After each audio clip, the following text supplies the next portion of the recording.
Bueno, muy bien, continuamos con nuestro programa Redacción San Juan con nuestro primer invitado, que es Daniel Persichela. Daniel Persichela, abogado, licenciado en Ciencias Políticas, asesor legal de UDAP. Buen día, Daniel, un gusto recibirte. Buen día, muchas gracias. En esta casa muy nueva. Amable. En esta casa nueva, también nueva para mí. No ustedes, no son nuevos ustedes, pero la casa sí. Muchas gracias. ¿Cómo está, doctor? ¿Cómo van las cosas? Bien. Estamos. Bueno, queremos conversar con usted respecto del tema de la reforma laboral, que es quizá lo que más nos está movilizando políticamente hoy en día. No sé qué ha visto, qué piensa. Yo creo que lo primero que tenemos que hacer es un contexto para comprender el fenómeno. Bien. Yo creo que la reforma laboral, si nos acotamos a lo normológico, nos estamos perdiendo lo más importante, que es el contexto. Y fíjate qué quiero decir yo, contexto que incluye hasta el discurso oficial.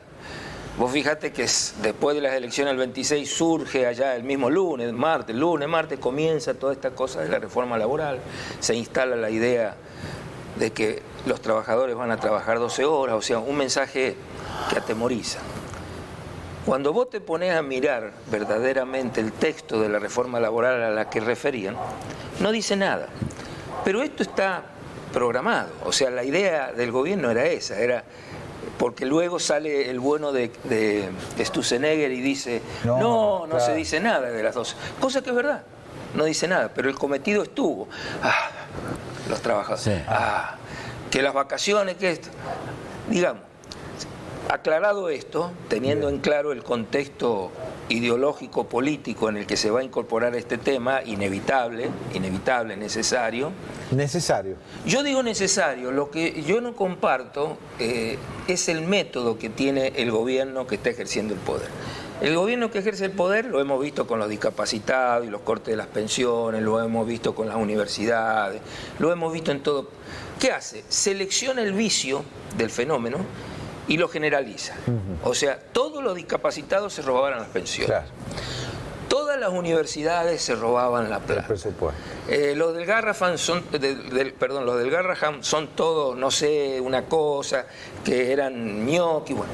Entonces quiero decir, a partir de un fenómeno individualizado, que pueden ser uno o varios, y seguro que existen, generalizan. Entonces concitan la legitimación de lo que dicen y a caballo de eso van a un objetivo que la gente no va a querer finalmente. La gente no quiere que no haya universidades. Claro. No quiere que los discapacitados estén desprotegidos. Pero el discurso es este es el método de construcción de ello. Necesita algunos componentes. Gente que estuvo en el poder hizo las cosas muy mal, claro. El justicialismo, que generó mucha bronca. Esa bronca, este poder tiene la virtud en potenciarlo en una de las peores lacras de la historia de la humanidad, que es odio. El odio trajo el nazismo, el odio trajo fenómenos que no queremos repetir. Bueno, yo los veo que trabajan políticamente estas herramientas, estos sentimientos, y van ahí. Con la reforma laboral, en este contexto pasó lo mismo. Si vamos a ver qué dice el proyecto de la diputada Díez, que es de lo que se habla, hay mucho que no dice del discurso. Por ejemplo, primer ejemplo, 12 horas. No hay una norma que diga que los trabajadores van a trabajar 12 horas. Lo que dice la norma, y alguien deduce con algún grado de correspondencia que podría ocurrir, que si los convenios colectivos de trabajo lo establecen, se podría establecer lo que se llama la administración de horas extra, digamos, hacer horas extra y no pagarlas, los famosos bancos de horas, sí, etc. Pero necesariamente tiene que haber convenio colectivo de trabajo.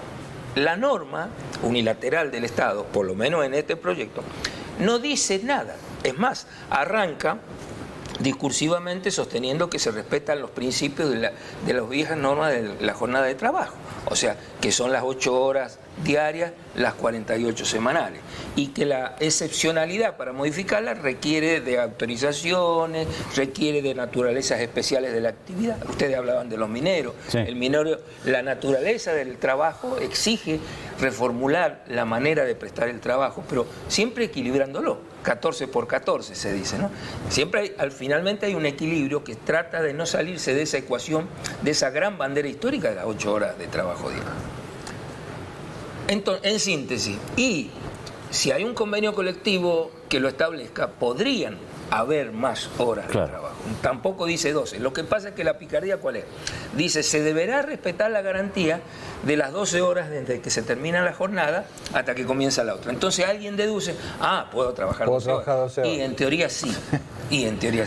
Pero entonces quiero decir, yo reivindico mucho esta manera de entender el problema, porque lamentablemente los abogados estamos fabricados para mirar la norma. Sí, claro. Y nos perdemos lo más importante, que no es la norma, es el contexto en el que actúa la norma.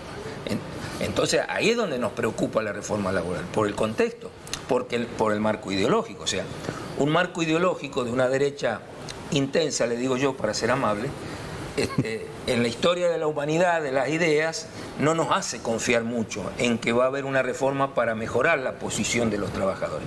Al contrario, históricamente, cuando se toca ahí, es para perjudicar. Ejemplo, el menemismo, o sea, no vayamos tan lejos. El menemismo con lo que se llamó la flexibilización laboral y bueno. En este marco hay que entenderlo. Y si vamos al proyecto, por ejemplo, fíjate que no se habla de dos puntos que para mí son gravísimos. Uno es que han tocado el principio de irrenunciabilidad. ¿Cómo lo tocan? O casualmente, el principio de irrenunciabilidad más o menos dice que aquellos derechos, los trabajadores no pueden renunciar a sus derechos y que cuando se presentan estas situaciones necesariamente hay que tener una homologación en la autoridad laboral, administrativa o ante un juez. O casualmente, cuando uno entra a leer la letra fina, dice que salvo cuando se acuerda la extinción por mutuo acuerdo.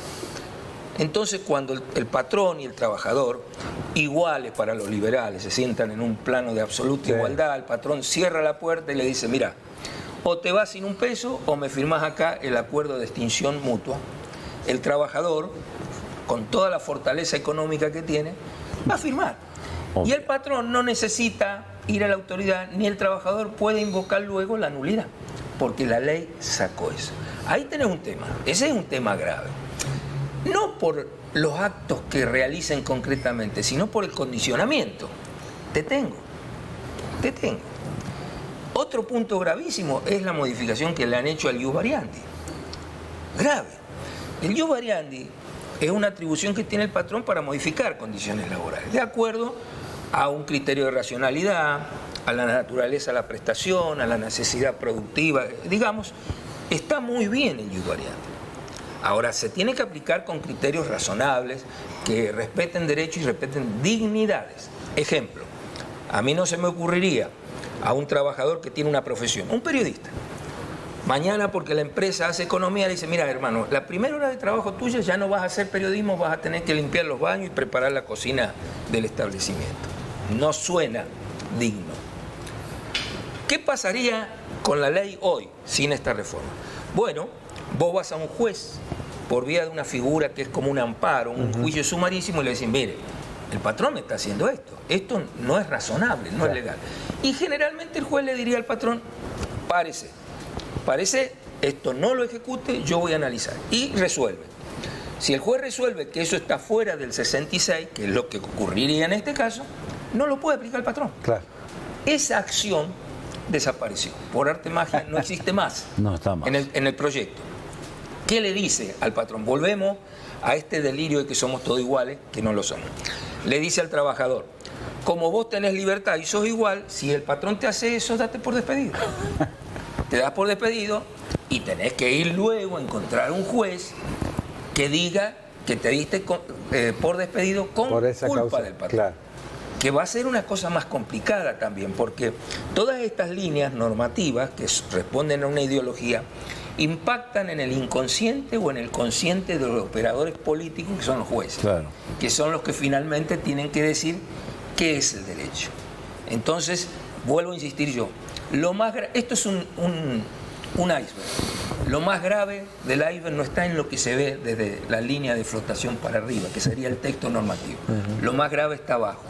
Es el contexto histórico, crítico, aparte crítico, porque a ver, cuando vos estás trabajando en un sistema equilibrado, más o menos con un pleno empleo, razonable, etc., vos sos un trabajador empotrado en tus derechos.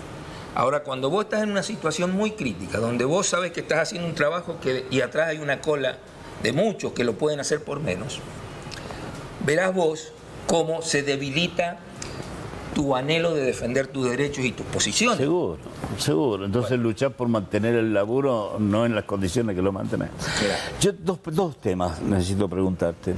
Uno, el tema de las indemnizaciones, y el otro, que el proyecto establece convenios colectivos de trabajo que vencen, menos para el sector público y los trabajadores de las plataformas digitales. Claro. Bueno, vuelvo a insistir en lo mismo. Yo hasta hoy me estoy manejando con el proyecto de la diputada 10 de Santa Fe, sí, claro. que es lo que salió en Infobae, Sí, todo, que tiene un sello de la Cámara de Diputados, que vos ahora entrás. Bueno, ha habido una manifestación ahora de gente que está en el Pacto de Mayo, se llama, ¿no? Sí. Que es lo que están hablando con los gobernadores. Claro, pero eso todavía no es un proyecto. Ni proyecto ni anteproyecto, No. como para que el abogado vea Claro. y pueda hacer una Sí. interpretación jurídica. Sí. Me gusta aclarar esto porque de aquí a que se lleve al recinto la reforma laboral, que será en diciembre o en enero, de madrugada o en enero, como se hacen estas cosas, cuando todos estamos en otra, como se dice, ese proyecto hay cuestiones que no trata. Por ejemplo, lo que vos referías es el famoso principio de la ultraactividad. La ultraactividad, sí. Que es un gran valor. La ultraactividad convencional responde a lo que históricamente responde el derecho del trabajo en cualquier sociedad civilizada, democrática y liberal en el buen sentido de la palabra, que es proteger a la parte débil. La parte débil siempre es el trabajador o el sindicato. La ultraactividad es una garantía que tenían los trabajadores en la actividad sindical, que decía, bueno, mira, este contrato, este convenio vence tal día, pero aunque venza, tales normas tienen ultraactividad, o sea, siguen vigentes hasta que se lo modifiquen. Hasta que se lo modifiquen. Hasta que se lo... Entonces, si eliminan la ultraactividad, volvemos a lo mismo, es ponerle el revólver en la cabeza a las instituciones sindicales y a los trabajadores, porque la institución sindical va a tener que negociar con la urgencia de que si vence se queda sin nada. Es como llega un día en la historia de la humanidad donde si no acordás, perdés todos los derechos que tenías. Claro. Quiero decir, locuras que parten de una ideología que obviamente no comparto, no se comparte, no responde a los más sanos principios del derecho social, del derecho al trabajo, de la doctrina social de la Iglesia. Pero que hoy está en el poder. El humanismo, claro, lo hemos puesto ahí. Claro. Yo no, pero no importa. Yo soy argentino, Sí, yo sí. formo parte de la voluntad popular. Ahí lo tenemos, ahí está. Y están tomando las decisiones. Y bueno, es la ideología, digamos, lo que no le podemos criticar es que sea inconsistente ideológicamente. Claro. Es muy consistente. Lo que está pasando es que estamos viviendo una época donde estamos desprevenidos, no le hemos dado valor a la historia, porque quienes tenemos un poquito de preocupación por la historia, sabemos que un hombre liberal y de un liberalismo intenso va a hacer esto, no va a hacer otra cosa, no va a hacer otra cosa. Prácticamente los grandes países del mundo no tienen este liberalismo intenso, tienen democracias sociales, o sea, con estados presentes intensamente. Por supuesto, yo quiero un estado presente, decente, presente y decente, sobre todo, justamente de esto se trata. Yo creo en el estado interventor, participando en la distribución de la riqueza y participando en la distribución de los beneficios y los derechos. Por supuesto que debe ser honesto. Ahora, la deshonestidad de 1, de 10, de 100, no legitima que eliminemos el Estado. Claro. Esta es la trampa metodológica que estamos viviendo. Tomo el vicio, lo potencio al vicio, hago creer que la institución es el vicio, entonces planteo, elimino el vicio. Y aparece este personaje que te dice, voy a hacer desaparecer el Estado, soy el topo del Estado, prefiero las mafias y no el Estado. Bueno, pero hay una comodidad de los que lo escuchamos, comodidad fundada en cansancios, en broncas, en frustraciones, en desinformación, en desentendernos de la historia, porque si miramos un poquitito la historia, esto está claro, a dónde va a llegar. Y bueno, acá estamos. Lo de la ultraactividad, pero me hiciste otra pregunta. El tema del Estado. Ah, indemnizaciones. Indemnización está bueno. Por ejemplo, fíjate vos, vuelvo a lo mismo, ¿no? Estoy hablando sobre ese proyecto, capaz que hoy está modificándolo. Claro. Y llego tarde. Sí, sí. En ese proyecto, de lo único que se habla, que refiere, esto me lo han preguntado en UDAP, están muy preocupados, por supuesto, de lo único que se habla a hoy, de lo que tenga que ver con empleo público, es en un capítulo que promueve el nuevo empleo.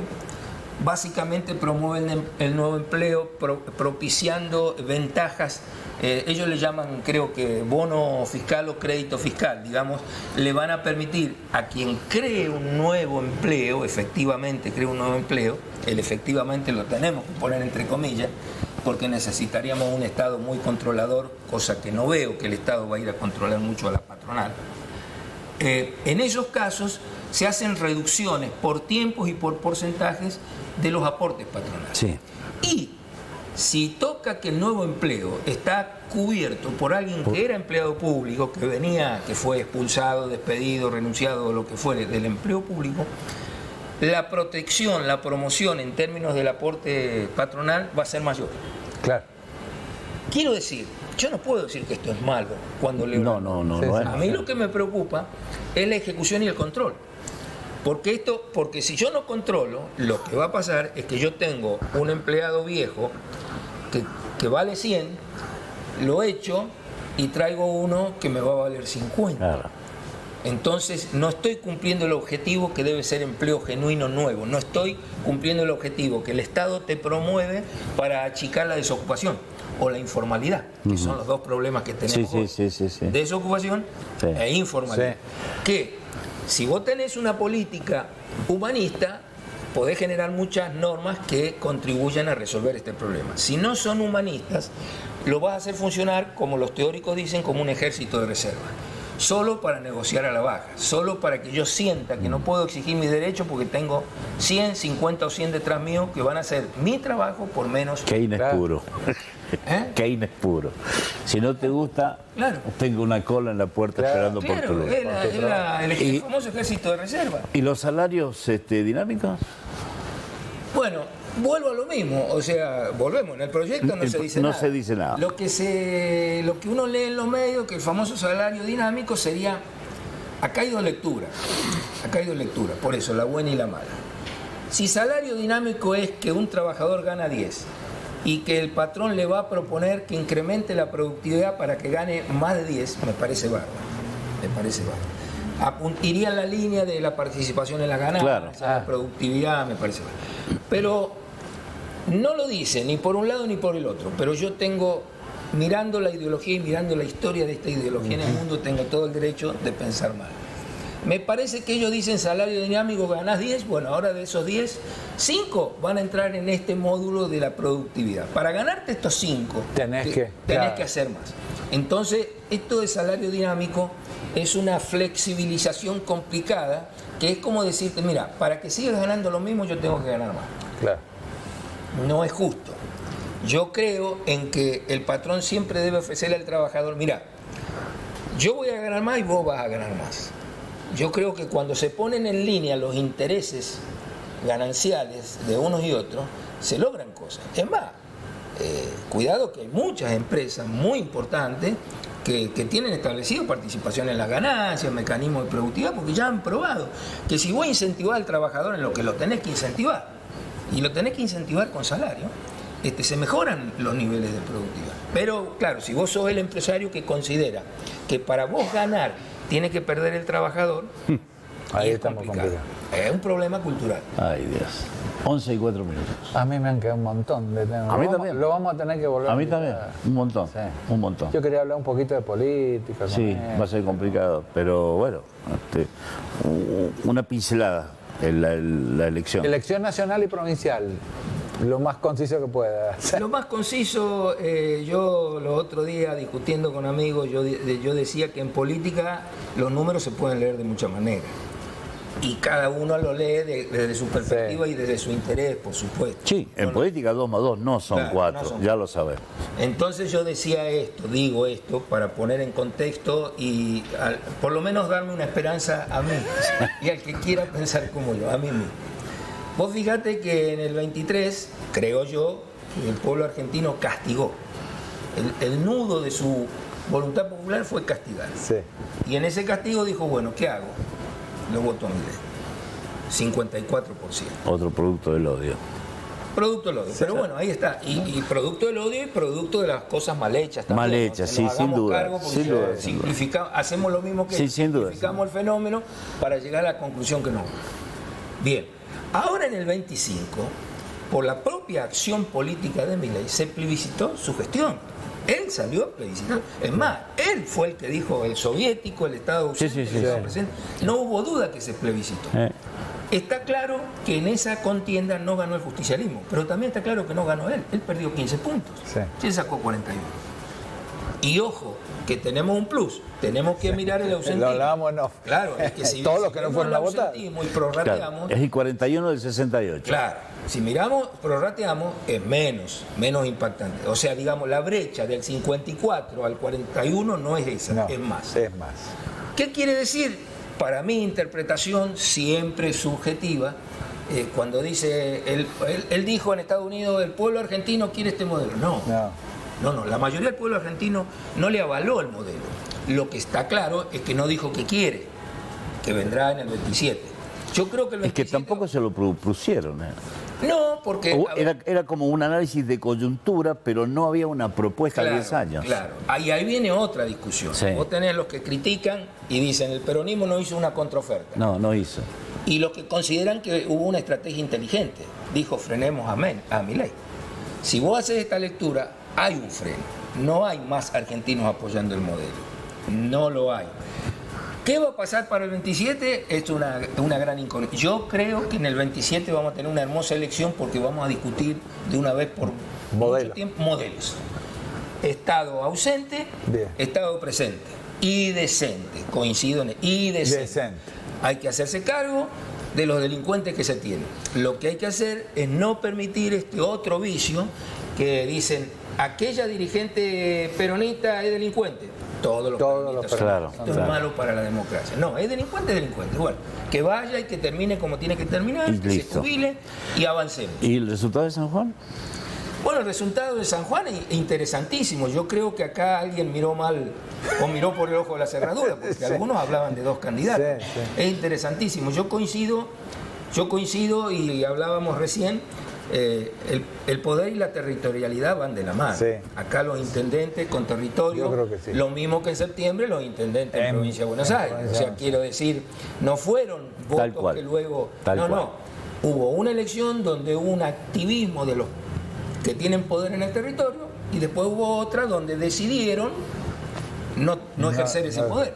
Bueno, acá en San Juan, los intendentes, que sabemos por el desdoble de las elecciones, de la que se habló tanto y se criticó o no criticó, bueno, sabemos que el poder justicialista en las intendencias, en el territorio, es fortísimo. Bueno, 15 de intendentes. claro, se reflejó razonablemente con la consideración de que ahora está esta tercera fuerza que va creciendo. Pero que creció a costillas del oficialismo, me parece. No veo Sí, coincido. un justicialista que pase al liberalismo, no lo veo. Que pueden haber personas independientes que en un momento votan al justicialismo y en otro no, puede ocurrir. El núcleo duro del justicialismo se conservó. Se conservó. Sí, generalmente ocurre. Yo te diría, para terminar, derrotado en la peor elección, el justicialismo sacó el 43% del 23%. Yo critico a mis amigos radicales que se andan escondiendo y no aparecen nunca con su bandera y con su listita, porque tienen un pico para criticar, pero ¿y dónde están? O sea, hay que salir. Es como acá en San Juan con el bloquismo, hay que salir, poner la bandera y competir. Sí. Hay que competir. No esconderse detrás de algo y después decir tengo tantos votos. No, si los tenés, los votos están en la urna. Sí. Si no, no los tenés. Los tenés para negociar mesas. Daniel Presichela, muchas gracias. Muchas por gracias, venir. Daniel. No, le agradezco y estoy a Interesantísimo. disposición para cuando quieras. Bueno, sí, te vamos a invitar. Vamos a charlar otro poquito más. Con mucho gusto. Vamos a la pausa, amigos, ya venimos.